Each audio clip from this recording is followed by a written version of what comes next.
So feel free to, get the energy going, put your hands together and just clap. Karen for me. And believe it or not, I was about to say Toastmaster Karen because I have a Toastmasters meeting upstairs this evening that I went to set up for before I came down here. So let me transition. So nice to see you. You look very, very, very lovely. An eclectic mix of minds, body, spirit, and human beings. Thank you for being here. Are you happy to be here? Yes. I can't hear you. Are you happy to be here? Yes. My good gentlemen, are you happy to be here? Yes. Oh no, not, I know you are. I'm talking to you. Are you happy to be here? Awesome. So good to see you. My name is Sean Domina, and I have the privilege of taking you through this evening's event. So please bear with me as I ensure to keep the program going. Now, I can't believe it that 1 year has passed so quickly. Hands up for who was here last year. Can you believe a year has passed? It feels like it was just 2-3 months ago. That's how much time flies, and we have to make the most of it. Let us pray. Divine Father, creator of all things, giver of good gifts, giver of life, we thank you for this opportunity to be in this gathering, in this free space where we can share thoughts, express ideas, and celebrate those with their creative gifts that come from you. We invite your presence now to be with us and cause us to have a good time. Those who are on their way, we ask for your protection upon them, and those who are here, may their spirits be uplifted, may their hearts be attuned, and more than anything, or when they leave here, may they all buy books. We want to bless you now. In your Son's name we pray. Amen. Imagine a world where words paint pictures, where sentences breathe life into characters, and where stories transport you to realms unknown. That world exists, and it's right here, within the pages of your creation. Welcome to the Cayman Islands Young Writers event for 2023. Now you may clap.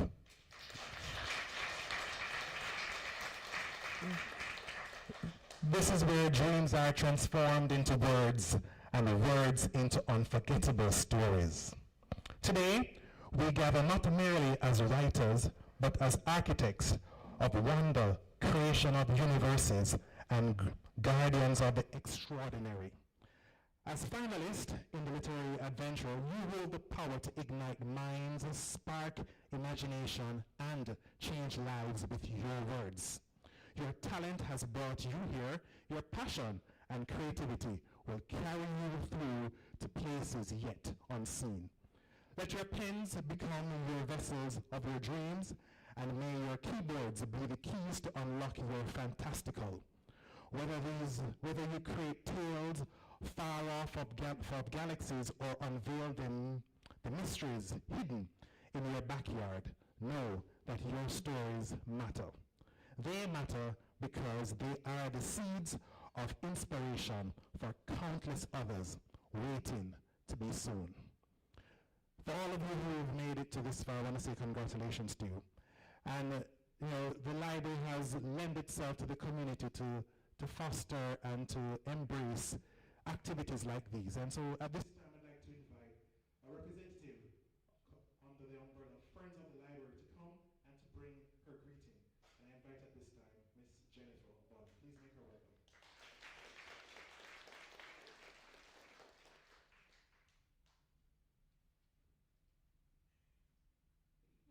Good evening. How close do I need to hold this to my mouth? So thank you for joining. Can everyone hear me in the back?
Jennifer, and thank you, friends of the library. It's a time to be exposed to what these young talents have to share with us. And our first reader will be coming this afternoon. And this reader has 3 minutes to share with us an excerpt from the writing entitled A Silent Reef. Please make welcome Zara Majid.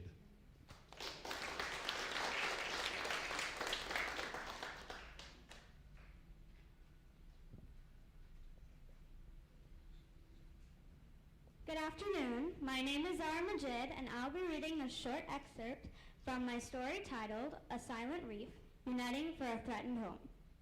Beneath the crystal clear, azure waters of the Cayman Islands Barrier Reef, 3 unlike friends lived in a special harmony. Talia, a Cayman reef shark, Gigi, a hawksbill turtle, and Marv, a spotted eagle ray, were inseparable, despite their noticeable differences. Talia was bubbly and adventurous. Gigi was wise and calm. Marv was the goofy one. However, their once starving home was gradually changing. The water became saltier. The coral's once vibrant colors were fading. The schools of bustling fish dwindled, and anemones began to lose their color. The once garrulous animals rendered themselves silent, unsure about how to address the issue. So, the facade of complacency persisted. One early morning, as the sunlight reflected beneath the waves, shining light all over the reef, the 3 friends swam to their favorite hideout in search for food, scurrying under mounds of sand and in between corals. Yesterday was a disaster. Marv swam to his favorite swim bar, but he nearly suffered a heart attack when he barely escaped being crushed by the feet of the land dwellers. Talia also turned up empty-handed, as she searched for any sign of shrimp, her favorite food.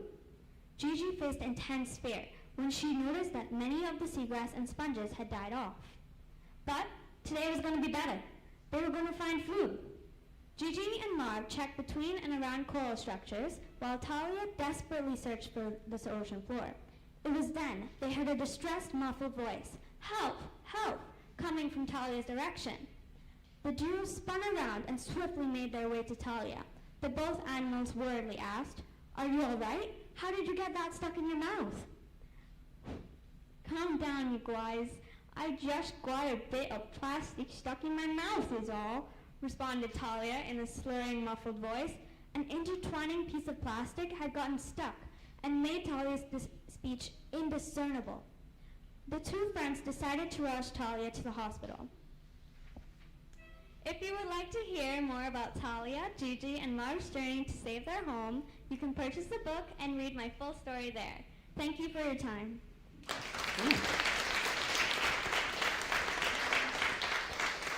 Wonderful. So please go ahead and purchase the book, and if we have any movie producers here, I can see the animation to that story. And what a wonderful way to advocate for the ocean and the environment, that we must be responsible with what we do. Love that. Thank you so much. Next, we have another reader, second reader, who has 3 minutes as well. And we're reading from the excerpt Opposites. Please make welcome Mara Pomain.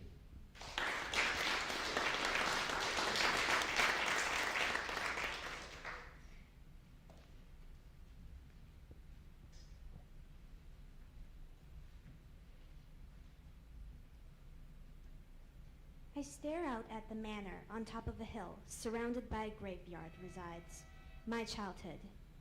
The house is a light gray color, with a dark-tiled roof and dark windows. The estate is surrounded by greenery and it's far away from other houses, except for a small outhouse nearby.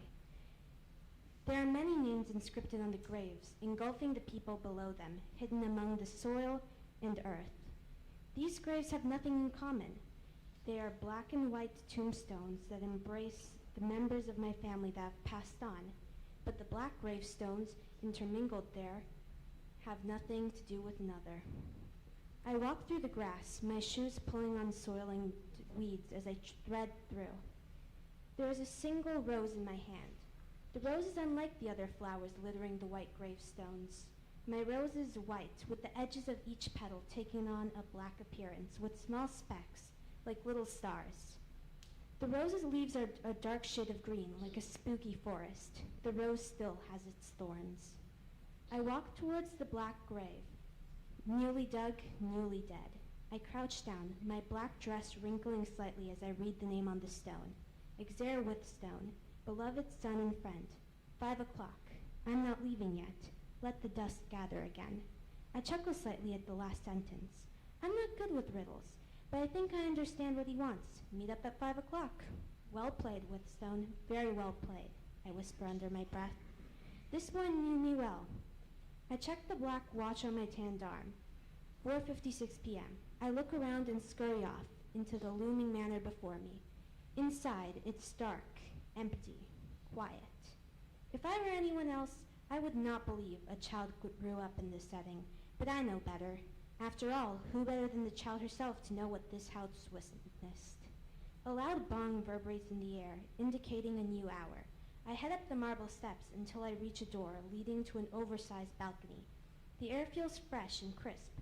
From here, I gaze at the apple tree, where I spent so many days running around, crouching on branches, munching on the sweet, crispy fruit. The grass around it short, regrown. A breeze tickles my skin. I feel a presence behind me. When I turn around, I'm met with a...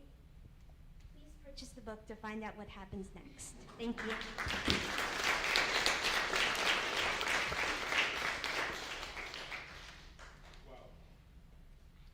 Yes, I don't know about you, but indeed opposites. I can't wait to hear what happens next. We want to share with you some certificates and books. And at this time, I'm going to invite Lady Karen to join me up here. Thank you so much, Lady Karen. I know you thought you have escaped today. Please come.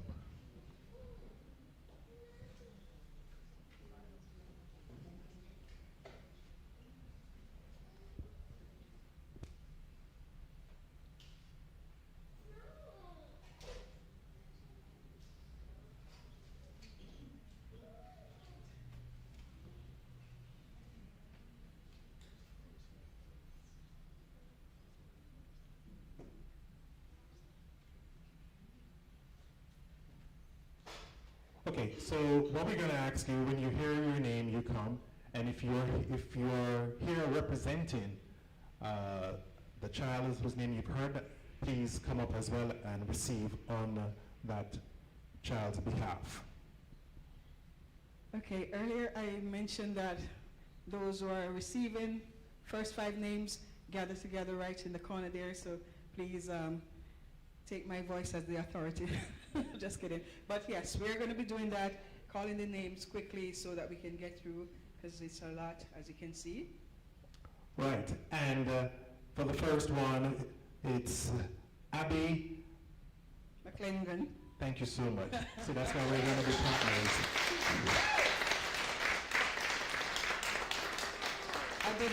Adelaide Drobak. Adelaide. Is Adelaide here? Do we have a representative for Adelaide? Alex Robinson.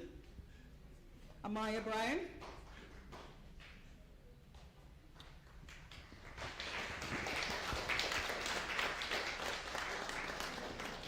This is Alex. You're Alex? Okay, awesome. Amaya, thank you. Ashley Spencer.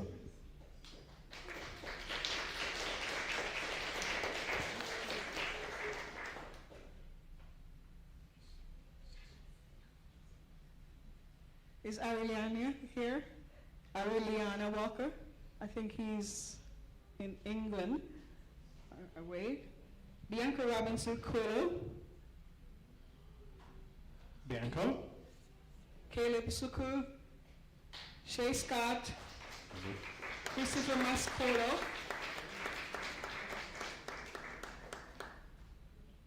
Emma Paul.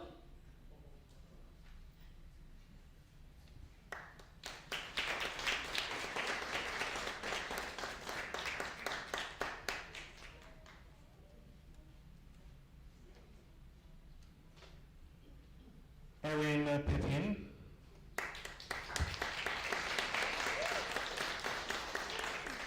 Francesca Brennan.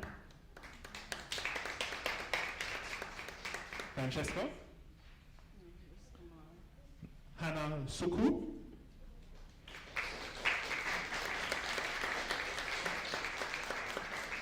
Arshita Yelda.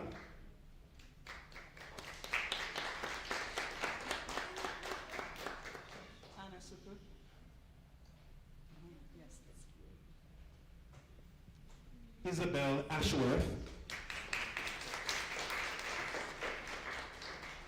Janelle Smith, Kalia Dawkins, Kyla Machingambi,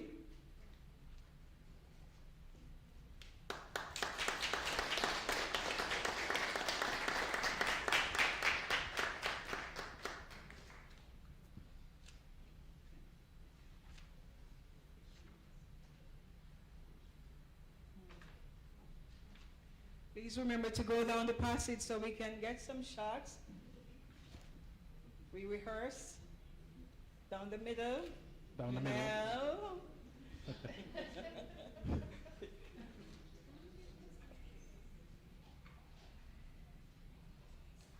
Mara. Mara.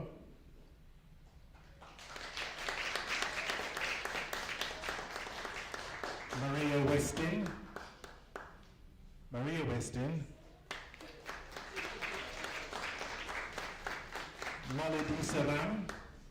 Molly D. Saram. Okay. Molly representative is coming. Also for Nina. Is Nina here? Okay. Molly and Nina. Molly and Nina. Yes, that's fine. Molly Robinson. Is Molly Robinson here? I Or repres- Robinson. Sorry, Robinson. Robinson. Okay. Last year I got beaten for this name and I'll try it again. Nithya? Or Nithya? Namburu. And while Nithya is coming, Poppy Bennett. Poppy Bennett. Ria Swamneti. Tegan Simpson.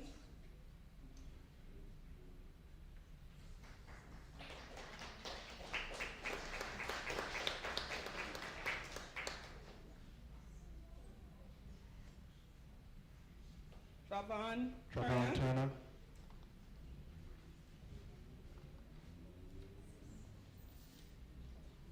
Una Walker.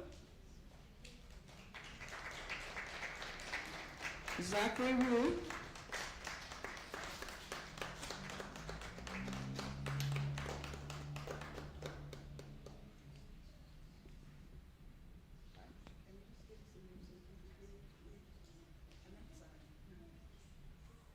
And Zari, kept in suspense, Zari Majid. So if Zachary is here, Poppy is here, Trabe.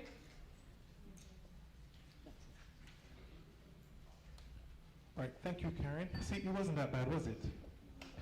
You didn't die. And if you know anything about Karen, ladies and gentlemen, she doesn't like the public eye, but she works very hard behind the scene. Give it up one more time for all our finalists representing. All right. So according to my agenda, I know we just began, and it says it's time for a break, but we're going to forego the break at this time. And we have a special guest speaker here for you today. This guest speaker is well known to the community, a published author and a radio presenter. Please help me make welcome distinguished Sam Oakley. Please make her welcome.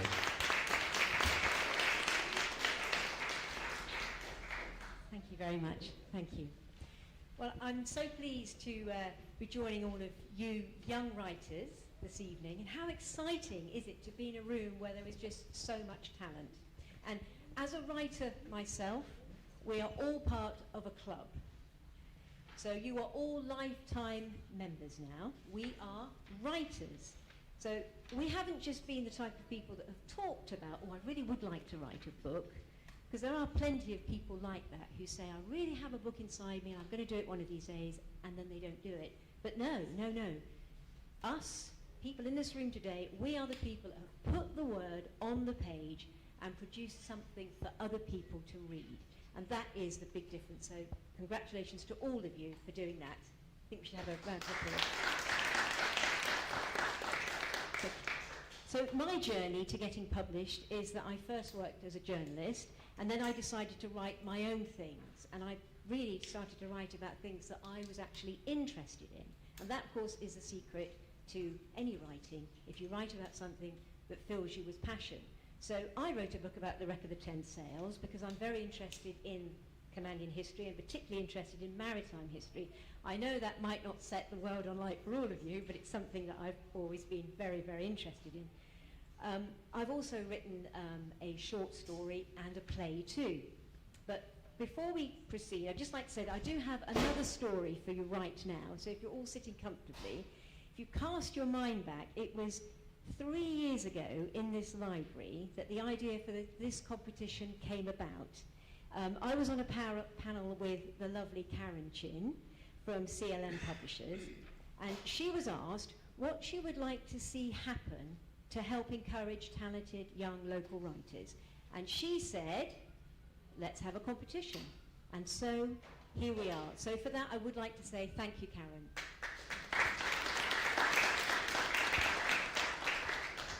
I'd like to wish all of you good luck.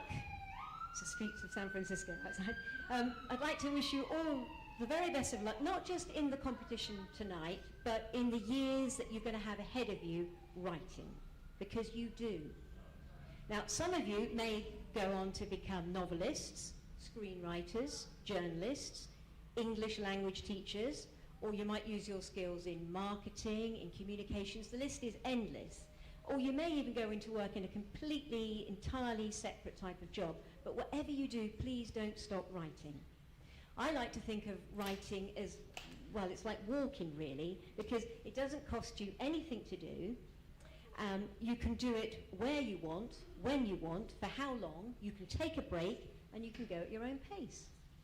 So I'd just like to share a few tips with you. I'm not going to talk about technical things, because I'm sure all of you are very versed in technical things, but these are some of the things that I picked up along the way on my journey, and they're from famous authors, and I like to keep them in mind when I'm writing, and I hope that you'll find them interesting too. So the first one is from the writer Hilary Mantel, who says, and I quote, "The most helpful quality a writer can cultivate is self-confidence.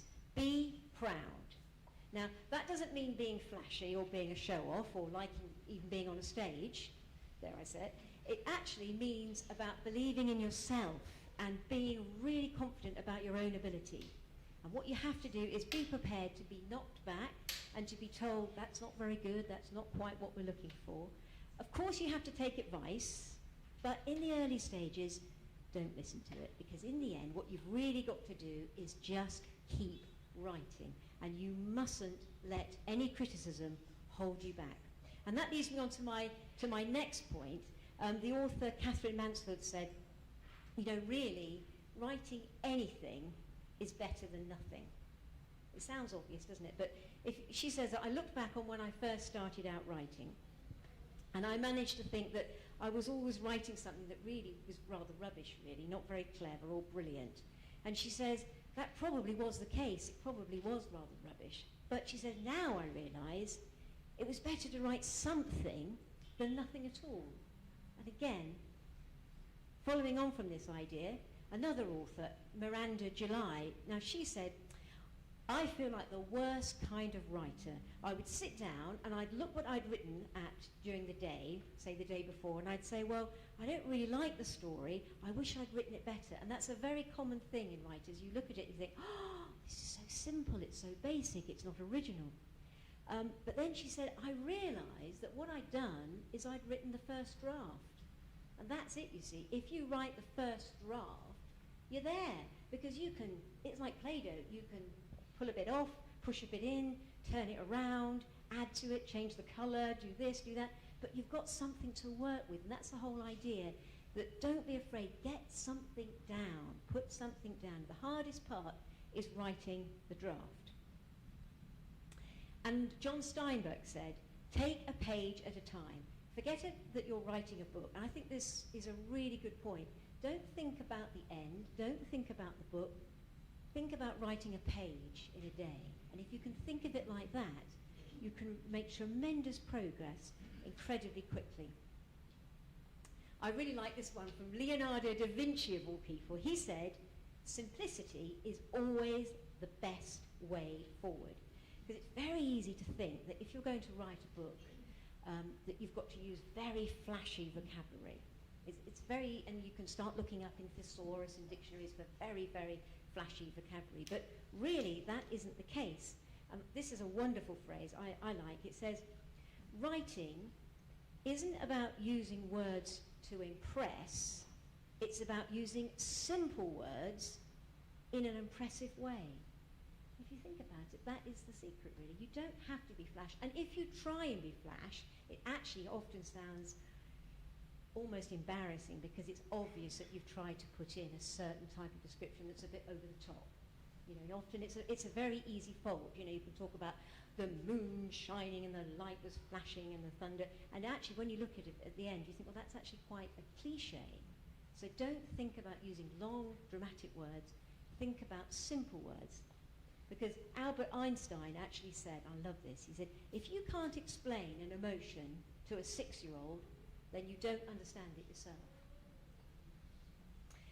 Finally, if you're going to carry on writing, which I'm sure you all will, you do need to read. And I know that all teachers will say this, they say, oh yes, you do need to read. But it's so true. If you think about Stephen King, who obviously has a connection with Cayman here, he said, if you don't have time to read, then you don't have time or the tools to write. And that's so true. I mean, he's a very, very accomplished author, has written hundreds of books now. And apparently he still finds time to read about 70 books a year, which is pretty impressive. So he says he takes an advantage of every idle moment he has, like in a lobby, in a waiting room, at a checkout line. And his trick is, he says, teach yourself to read in small sips as well as in long swallows. So I hope you might have found some of that interesting, and it'll keep you on your quest to keep writing and that you enjoy it. I'm told I'm permitted to take one question. I think we only have time for one question. So if anybody does have a question, please do ask. Does anybody have a question? Yes, hello, hi. Well, congratulations on your amazing reading, by the way. Thank you. Fantastic. How did you start your writing? How did you know that you wanted to write in the first place? Well, that's a very good question. I'd written a lot as a journalist, so I'd written news, and I'd written in a very particular way. And I didn't want to have the confines of writing what I was told to write. So it was really interesting to find a subject that I was interested in, and then really I took it from there. But of course, I do two different types of writing. I'm probably better at what you guys don't do, which is I'm probably better at non-fiction. But my hat goes off to you guys writing fiction, because I personally think that's much harder. And I've dabbled with a play and I've dabbled with a short story. My non-fiction book is good, it's done well, but I think I really take my hat off to you guys that can write fiction, because I think that is a real talent, it's a real skill. So I really say well done to you all. So I'd just like to say welcome to the Writers Club. We're all in it together, and I think you should all be really, really proud of your efforts this evening and moving forward in the future. So thank you very much.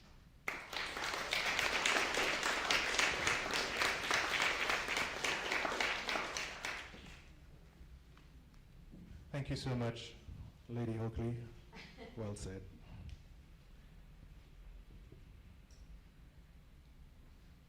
And now we present to you our wonderful top 10. Madam Karen. Okay. We ready?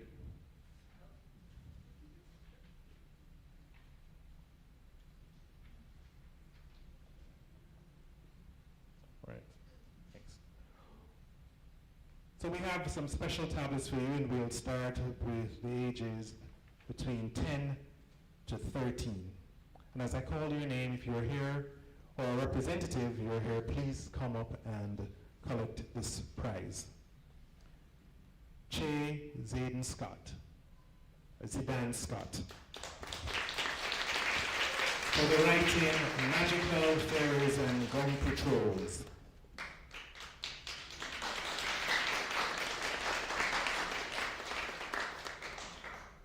Nina Deseran. Hated Repetition.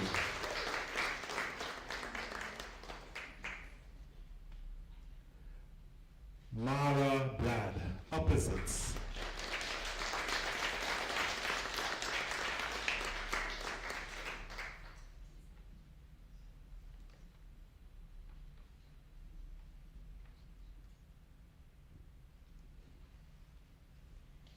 Hannah Sekou.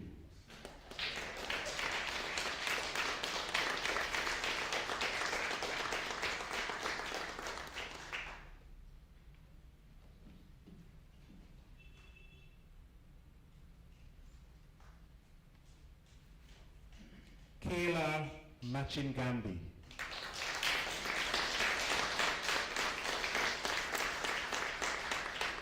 Is Kayla here? Okay, yes. And her writing is called Mother.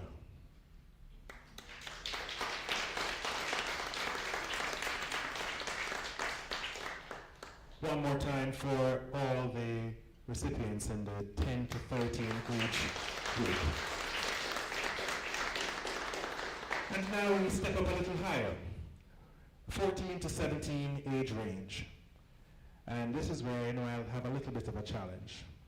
So please forgive me for any name massacre that's about to happen. Harshita Yelda, or Yedla. And for her writing, Even in a Million Years. Congratulations. Molly Deseran, Secrets of the Sea. And representative from Molly will come. Molly Robson, Nighthawks. Is there a representative here for Molly? Okay, there is no one here for Molly Robson. Maria Weston, Debate of a Troubled Mind.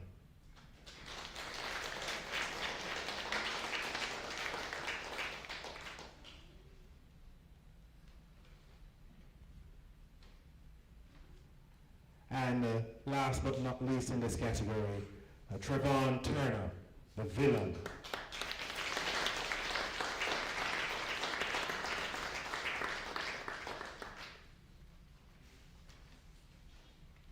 Congratulations again to all you all. A job well done.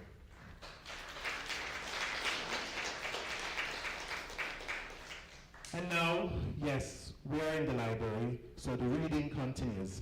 So brace yourselves, we have more reading to come. So at this time I'm going to invite two more readers, and the first to come will be Chase Scott to read an excerpt for 3 minutes from the book title, or the writing title, Magical Fairies. Scott, where are you?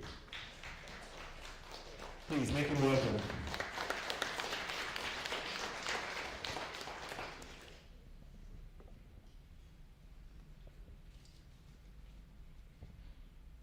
Good evening. My name is Chase Scott, and I'll be reading to you Magical Fairies and Grumpy Trolls. He asked, "Why must you watch over the mountain?" She told him, "This is no ordinary mountain. It's a troll mountain, and most trolls are grumpy." Jimmy grew more confused and said, "Trolls? What do you mean Troll Mountain? Where do they live?" Araya asked him to be quiet, so he didn't wake up the troll he was sitting on his ear. And she said she didn't have much fairy dust left because she had used it throughout the day to keep him asleep.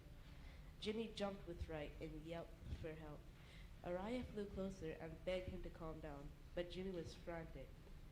Suddenly, the mountain started shaking, and Araya sprinkled the last bit of fairy dust she had, but it wasn't enough. The troll was awake. He reached out, grabbed Jimmy and Araya, and rested them in his hands, all while Jimmy was screaming, "Please, please don't eat me. I don't taste good." The troll said to Jimmy, "If you want to learn more, please buy the book."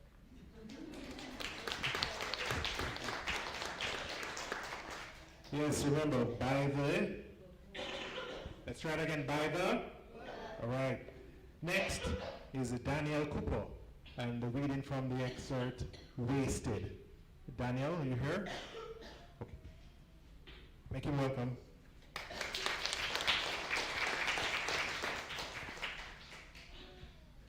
Good afternoon. A week passed and people were still talking about his game. His parents scraped money together to buy his dream car, a second-hand Tesla that he had been begging for months. To get a snack, excitedly on his way to the second-hand car dealership, Derek stopped at a convenience store to get a snack, then decided to call an Uber rather than walk the remaining 4 miles there. He was eating and waiting on an outside bench when all of a sudden, gunshots were fired. He saw a man in a black ski mask with a gun run into an alley, leaving a body lying on the ground. "Hey, stop! Get back here!" Derek yelled as he started running after him. After a moment he saw it was impossible to catch up. He ran back and checked to see if the white man who was laying on the ground was okay. Derek realized that he had been shot and was struggling for breath. He shouted for help, but shop doors were closed and the street had quickly emptied once shots had been fired. He tried saving him, tried pressing on his chest, giving him CPR, but he couldn't. His fingers covered in blood, Derek realized belatedly that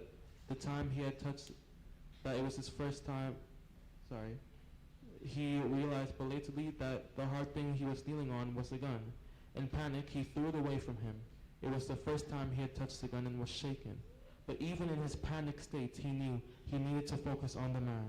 So he pushed his hand into a pocket where there was a bulky outline of a wallet. Derek needed to know who this was, needed to provide a name when he called 911. The wallet was thick, filled with bills, but Derek disregarded the notes as he searched for an ID. The license he pulled out revealed the victim was a 24-year-old man. A life wasted, was Derek's thought, as he suddenly, roughly pulled away. If you want to know what happens next, please read the book.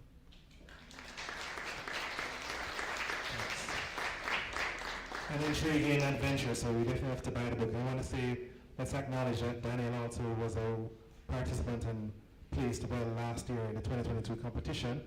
And we want to acknowledge as well Che for being the only representative here from the Black. So please, traveling from very far.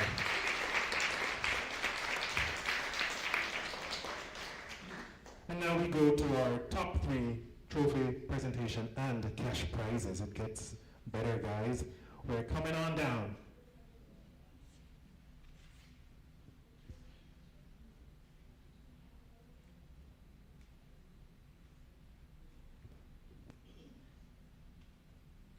Now I'm going to invite life coach and judge D. Burrows to come as we first acknowledge the placed winner in 3rd position in the age group range 10 to 13.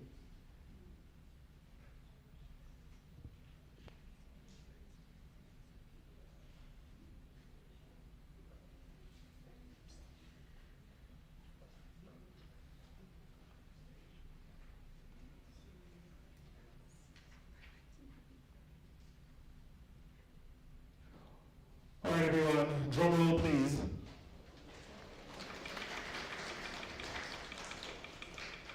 Now, if you flip a coin, you have 2 sides. You have a right and a wrong side, and what we call those? There we go. Heads and tails, but it's opposites. And for our 3rd place in the age group 10 to 13, please, congratulations to Mara Brad.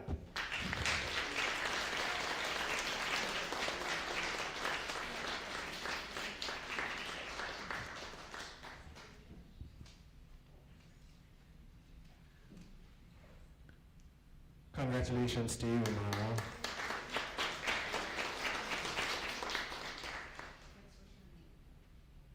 Next, in the 14 to 17 category, the 3rd place winner for this year is none other than Molly Robson. Molly's not here. We still don't have a representative for Molly. May I invite you, Karen, to just accept on Molly's behalf, please? Thank you. Yeah. Thank you so much. Dee, your services were appreciated. Thank you. Congratulations again to our third place, our top 3 third place winners. Now we want to enjoy some more excerpts. And so at this time, not an excerpt, but this is one of the published authors here. And so I invite her to come to share with us her reading. Please make welcome Javane Stewart.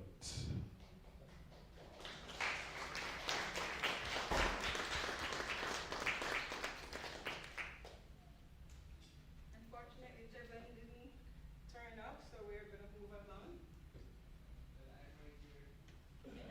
How long ago? 2 minutes?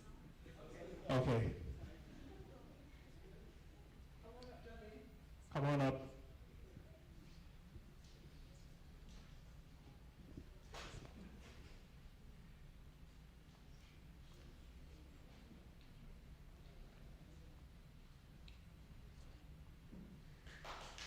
Make him welcome.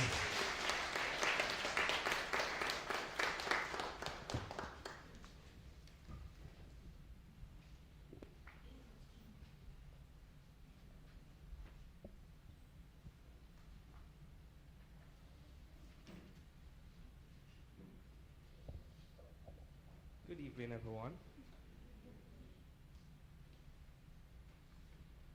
How are you guys doing today? Good, good. Great, great, great. I am Javane Stewart, a young inspiration writer, and today I'm going to share my journey on becoming an author with you guys. So the title of my first book is Embracing the Vision. So you can find it on Amazon, write your review. Also you can find it at Boat Nook on West Bay Road. Also you can find it at More Than Words, second floor upstairs, Thompson Building. Also you can follow me on Instagram at @the_author_. During the COVID pandemic, it was really challenging, of course, for everyone. Most person would say it was a going through period of their life where to stop, think, act, and reboot. During that time, I lost my father. It was really hard for me because I've experienced every second of his time as the clock clicks. His last words to me has meant so much. My father's last words to me saying, "Son, you will shine again." After reviewing what he has said and going back to my drawing board, I took all that motivation and pain and expressed it in my words. 2 years later, I've successfully written my first book. It wasn't an easy thing to do.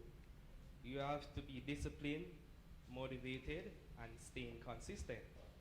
What I've done, I wrote down every single details on paper.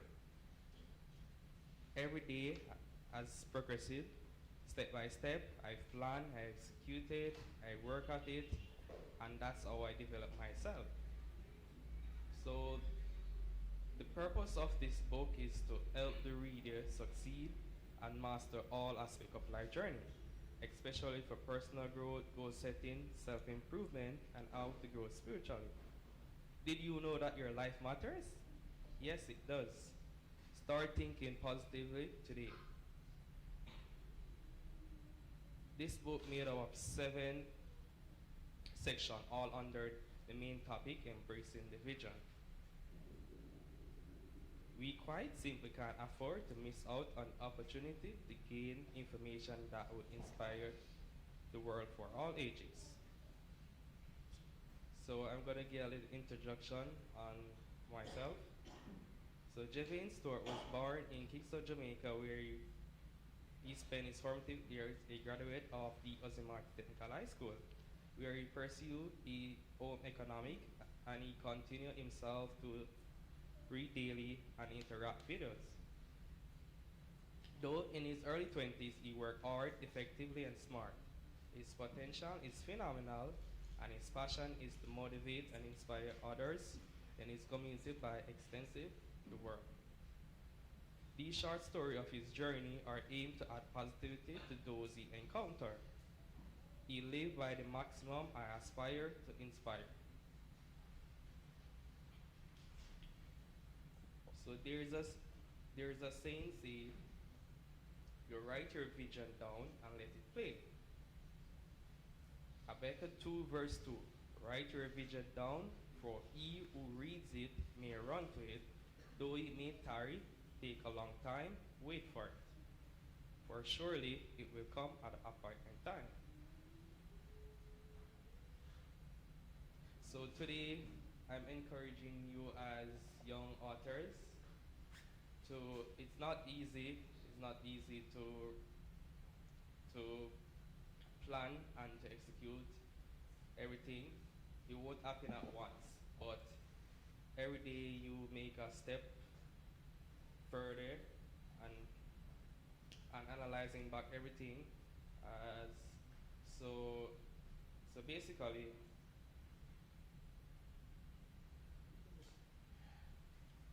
basically you plan, you work, and you execute it. Day by day, work at it, improve yourself, you see how you can better your previous step, and that's how you get better, or that's how you be better. So today I'm going to leave with you guys, never give up, because the moment you plan to give up, that's the moment you realize that doors going to be open up, and that's going to be your strength, and that is what's going to keep you going. All right, thank you.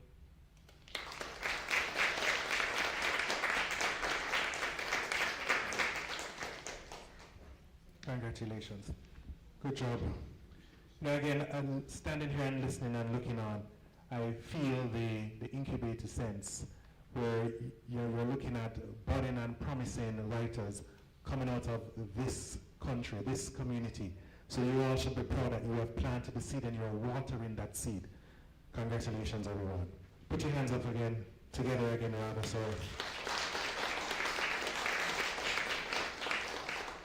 And now we move to our second place winner as we continue with the prize giving. Thank you. And I invite, you're doing the presentation with me, Jennifer? You can? Okay.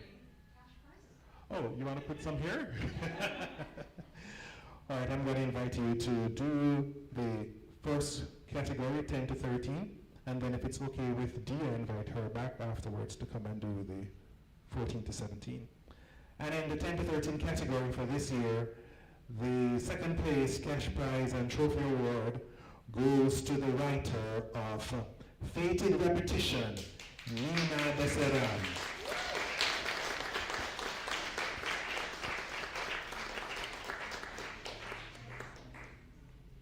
Congratulations, Nina.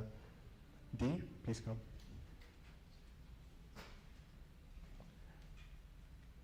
And the second place winner for the age group category, 14 to 17. If you like secrets, then you have to go to the sea. Secrets of the Sea, and this goes to Molly Desaram. Please, Molly representative. Please let her know how much we are proud of her. This means, ladies and gentlemen, we have one section left. But before we get there, we want to share with you another reading. And this time it comes from our first place winner for 2022, Abrianne Cooper. And is she here? Here you are. So nice to see you. Please make her welcome.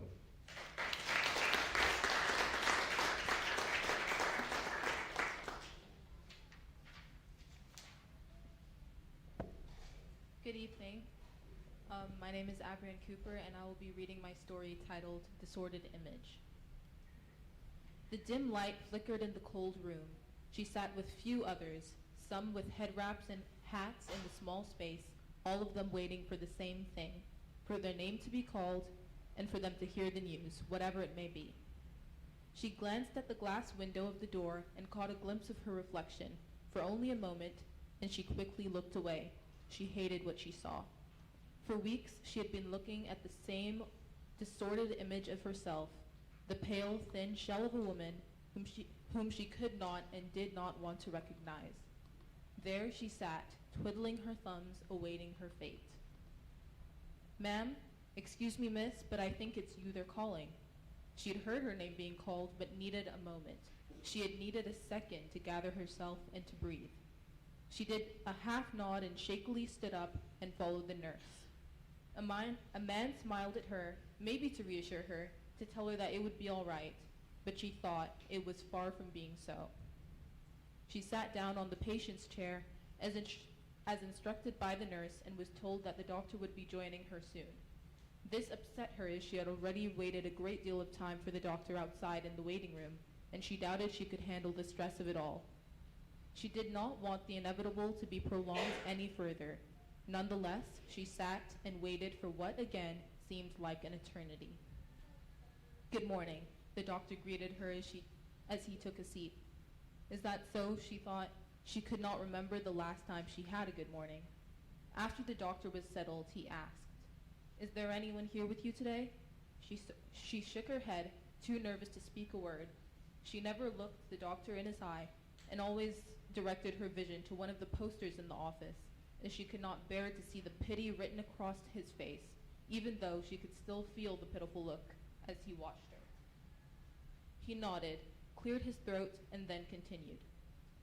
Unfortunately, he began, clearing his throat again, "I have no good news for you today. It spread even more, and it has become evident that the chemo won't be able to get rid of it all." There was a moment of silence before he continued, clearing his throat yet again before resuming. "It seems that you have little time left, since it's moving so quickly. 4 months, probably. 6 if you continue chemo treatment."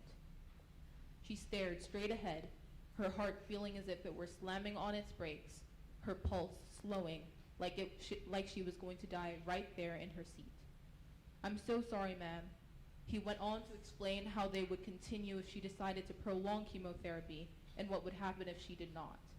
He told her that she would be surrounded by loved ones during her last few weeks. He talked about future appointments and how she can come see him every other week. He talked about a lot of other things and explained new experimental treatments and drugs that she could try as a last effort. He kept talking and talking, then he talked a bit more. Maybe he never said that much at all, though it felt like his words spiraled into a tornado that shredded her mind and her thoughts. She heard everything he said and nothing all at once. At the end of the appointment, he expressed his condolences once more. She stood, was not altogether sure of what she mumbled to him, walked out of the room and began to think of how she was walking nowhere. She found herself heading to her car and driving to a destination that no longer mattered. She realized that her life was over and she had nothing to show for it. Nobody who knew her, who loved her, or whom she loved. Surround herself with loved ones? In her head she laughed and pointed hilariously at the doctor, who had uttered such nonsense. There was no one and nowhere to go. When she got home, she drank. She got wasted like she always did, except this time it was more somber, more bittersweet. How did it get to this? She wondered aloud, alone in her house. Oh, she laughed humorously. I know what I did wrong. She slurred, barely stringing her sentences together, still laughing grimly. I drank a bit too much, didn't I? A lot, really. She said this all as if she were talking to someone who was right there in front of her. But it isn't my fault, she started again, tears now falling down her face. It wasn't me, it was you.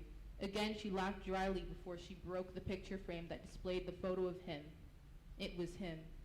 She looked up like one does when looking to the heaven for answers, which surprised her as she had never considered herself a religious person. Are you even listening? I said it was him. Lowering her head, she caught her reflection in the broken glass of the picture frame, and again she hated what she saw. The pathetic, sorrowful, sorry excuse for a woman. The sickly figure, barely standing, with tears streaming down her face and gin down her chin. The patterned wrap atop her balding head and the new patches she would find daily when she took it off to give her head a rest. The sweater that she once loved that now hung loosely and unattractively on her pale and frail body. She hated herself, and at this very moment, she knew that she was the one to blame, the one that had ruined her life, the one who could never deal with her own problems. Her body shook as she sobbed loudly, crumbling and folding into herself as she fell to the ground in despair. When she woke up the next morning, she did not know what to expect or how she would feel, though she hoped for something new. She hoped that she would have this grand epiphany and this desire to seize the rest of her days, but at last, here she was, drowning in the same sadness, pity, and sickness as she had before. For a little while, she fell into a routine. She never ate because she was too tired to cook. She could not hold meals down anyhow. She showered every few days, and when she did, she almost always found herself on the floor, the warm water beating atop her head. She never left the house unless she ran out of alcohol and would drive to get another few bottles, then return home, alone like always. She would spend a lot of time pondering her existence and the depressing state of it all. She wondered why she continued after the hardships and the struggles, why she hadn't killed herself. She concluded that she had been killing herself all this time, drinking away her life. It was a coward's way to die, and in her eyes she was nothing if not a coward. Eventually she would find herself in bed, on the floor, staring at his picture, crying. She stared at the photo of them together, her arm wrapped around her waist, her smile brighter than the sun. She never smiled anymore. They had been so young, so happy together. She missed him. Maybe this was a way out the cancer. They could be together again. She could be free of her tiresome life. She kept drinking more, almost as though to speed up her death wish. Her hair deserted her body, very few patches remaining. She gagged every time she looked at herself. She was exhausted, tired, lonely, sick. Nobody knew her, and she knew nobody. As the cancer spread throughout her body, and she withered into nothingness, she realized that everyone left her. He had left her all alone in this hateful and grueling world, and she was broken. Alone, broken. 4 months was what the doctor had said. 1 was all she had seen. Thank you.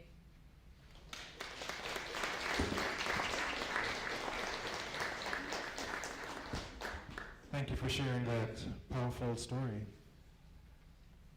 So, last year this time, you were in this position. You were sitting on the cusp of your seat waiting to find out the name that was going to be called. What did it feel like for you, if you could just reflect back on last year this time when you heard your name called for the first place prize winning? I was really anxious waiting because if I remember correctly, it was a couple of weeks after that I'd written the story, and I think I barely even remembered what I wrote about. It was a really long time and a lot of waiting, so there was a lot of nervousness and tension built up. But after I heard my name being called, I was just, of course, happy. I got a monetary prize and a trophy, and I'm really grateful to be considered a published author, and it was a good moment. First and foremost, congratulations again. And share with us. Go ahead, you can clap. If you can, share with us, how do you get your inspiration for what you write? Do you have a special place you go? Do you have a particular routine? What works for you? Basically what works for me, normally when I'm writing a story, it's based off of something that maybe I've talked about. Maybe I'm in a class and the teacher is teaching about something, I hear something in the news. I think for this specific story, I was actually in a health class and we were given an assignment to write 2 or 3 paragraphs on how someone with cancer might feel. And so I just kind of took that basic idea and turned it into something more creative, something I can write about. Mm-hmm. So just any little thing that you can grow is where I get my inspiration from. Awesome. Thanks for sharing that. A final question from me, and I'm so sorry to put you on the spot. I hope you really, really don't mind. So you've held the mic, you've shared, you've read your own words. I'm personally curious, as a writer, do you run towards public speaking, or you prefer to be behind the pen and your thoughts? I think it's important to be a good public speaker, so when I do do things like this, I can kind of practice how to do it. Yeah, it's something that I want to be good at, so I don't really cower from it. I just try to seize the moment and do the best I can. Yes, and I did say final. How has your life changed since you've won the prize from last year to now? I can say that my love for writing has really grown. I don't see it as a task. It's something fun that I can enjoy, and I think everyone can enjoy it because there's an endless amount of topics to write about. So, yeah, it's just a good time. And for your parting words and encouragement to your fellow colleagues and writers, what would you say? Can't wait to read the books and the stories that you guys wrote. I'm sure it was amazing, and congratulations to everyone and all the prize winners. Thank you. Give it up everyone for Adrian Cooper. And you can also applaud her because she went on to win the Caribbean Writers Conference, and she won also UK, England. She's like, well, yeah, so she went on from here to win the Caribbean writers. She's a Caribbean, tell him what's your position as a Caribbean person, because I forget the title. I also forgot the title. So she won the whole Caribbean. She's a leader in the Caribbean writing competition and also on to the UK, along with her brother as well to the UK, right? Congratulations to you both.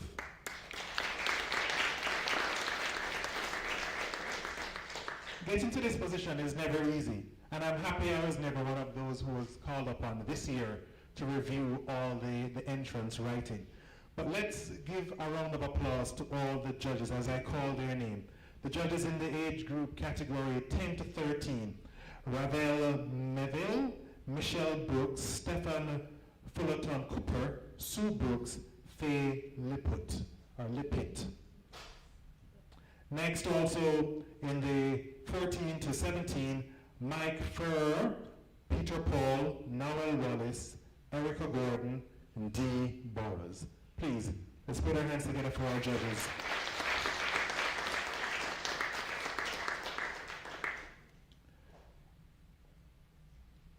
I'd like to ask all the parents and supporters of the writers this year, if I'm looking at you, could you please stand?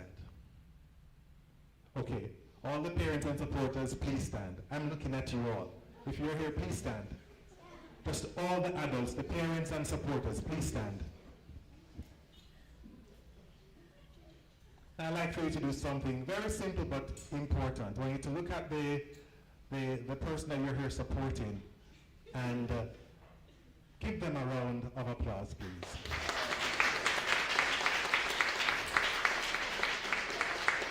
And as you do that, I didn't plan this. I want to say to you as you keep standing, thank you for believing in them. Thank you for encouraging them, which I'm sure you have. Thank you for pushing them. And thank you for allowing them to express themselves the way they have. Congratulations to you, parents. Keep on doing what you're doing. You may have a seat. And it's that time. Do you want me to do this, Karen, or you want to come and do this? You don't want to come? All right, so we want to say this would not be made possible without some support. I want to say thanks to our sponsors, Island Photos, the Cayman Library Society, Friends of the Library, and CLN Publishing.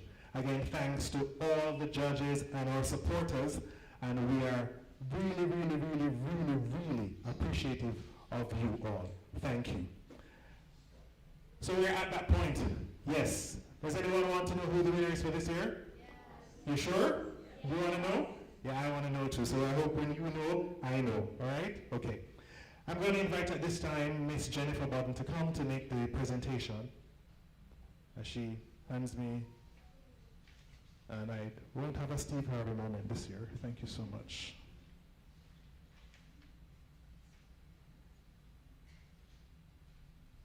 First place for the Cayman Writers.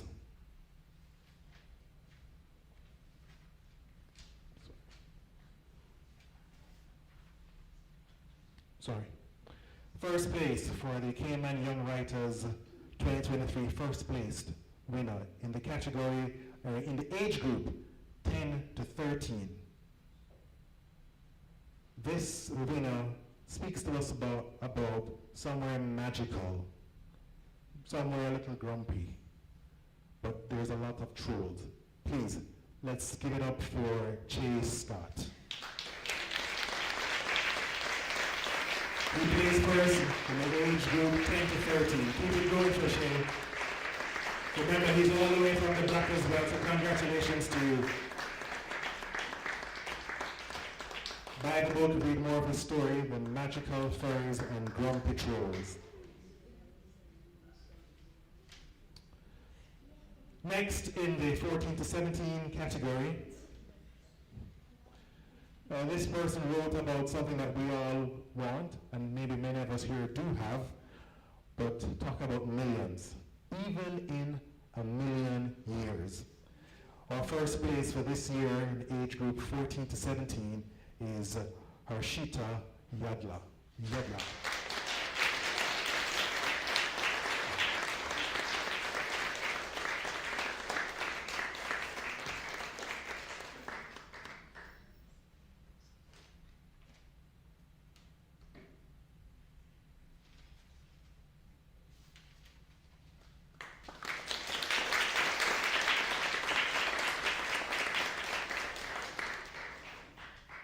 Believe it or not, we have come to the end. I can't believe it. Mission accomplished. So, dear young writers, as you embark on this your journey through the pages of your imagination, remember that your words are the magic that binds us all together. Let your stories be the lighthouses guiding lost souls through the storms of life. And let your narratives be the echoes of hope and resilience that the world so desperately needs. As the Cayman Young Writers event comes to its end and as it unfolds, savor every moment of this literary adventure. Embrace the camaraderie of fellow wordsmiths, absorb the wisdom of our esteemed judges, and most importantly, revel in the joy of creation. This is your moment to shine, and we believe in the brilliance of your words. With the universe of stories at your fingertips, write boldly, dream without bounds, and inspire the world with your creativity. Inspire the Cayman Islands with your creativity. We can't wait to witness the wonders you will conquer. Stay inspired, keep writing. I am Sean Downey, and it was a pleasure to share this moment with you all. Have a wonderful evening. Thank you.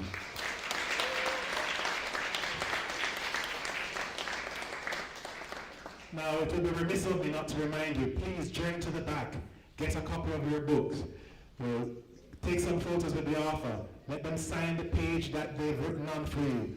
Make the moment really, really, really special for them. Thank you so much again, and remember to look out that the competition reopens for 2024, the 1st of May 2024. So write it down, don't forget it, and make sure you participate. Thank you all again for coming. Remember, go to the back and purchase your book. Thank you.